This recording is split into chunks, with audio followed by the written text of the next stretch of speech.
P T I کے مرکزی رہنما حماد اظہر G8 میں واقع پی ٹی آئی مرکزی سیکریٹریٹ پہنچ گئے ہیں اور ان کا کہنا ہے کہ کل رات انہیں بانی چیئرمین پی ٹی آئی کا پیغام ملا جن کے بنا پر وہ باہر آ گئے ہیں، سب کے سامنے آ گئے ہیں۔ ساتھ ہی ساتھ ان کا یہ بھی کہنا تھا کہ دیگر رہنما بھی جتنے بھی روپوش ہیں وہ بھی سب کے سامنے آ جائیں گے بہت جلد، اور جتنے بھی کیسز ان پر چل رہے ہیں وہ سب کیسز کا سامنا کریں گے۔ اور ایک اہم خبر دے رہے ہیں آپ کو، حماد اظہر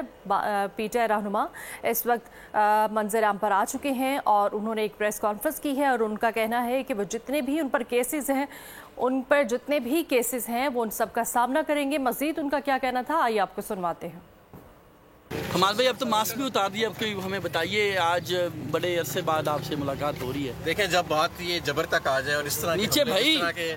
جس طرح کے رؤف حسن صاحب پر ہوئے ہیں تو پھر میں نہیں سمجھتا کہ اب میں جا رہا ہوں پشاور اور وہاں جا کے میں دوبارہ اپنی انٹرم ضمانت لوں گا اور اس کے بعد میں پنجاب کے کورٹس میں جا کے اپنا مقدمہ لڑوں گا۔ بے قصور ہوں میں، جتنے میرے پہ 51-52 میرے پہ پرچے ہیں ان میں سے کسی ایک پہ بھی کسی مقام پر میں موجود نہیں ہوں۔ کہیں پہ میرے پہ پٹرول بم ڈالا ہوا ہے، کہیں پہ پستول ڈالی ہوئی ہے، کہیں پہ شکر ہے توپ نہیں ڈالی ہوئی۔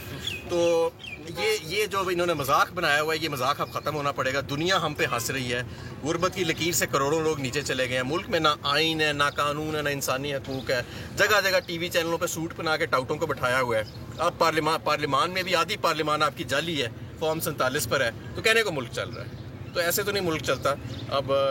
ہم تو انشاءاللہ تعالیٰ باہر نکلیں گے اور میں اپنا عدالتوں کے آگے اپنے آپ کو پیش کروں گا۔ میں بے قصور ہوں اور میں سمجھتا ہوں کہ اگر اس ملک کے اندر کوئی آئین ہے، کوئی قانون ہے، اور یہ ہماری اعلیٰ عدالتوں کو اور خاص طور پہ چیف جسٹس کو اب سوچنا پڑے گا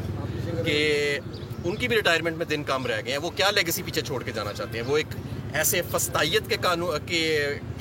کے پاکستان کی،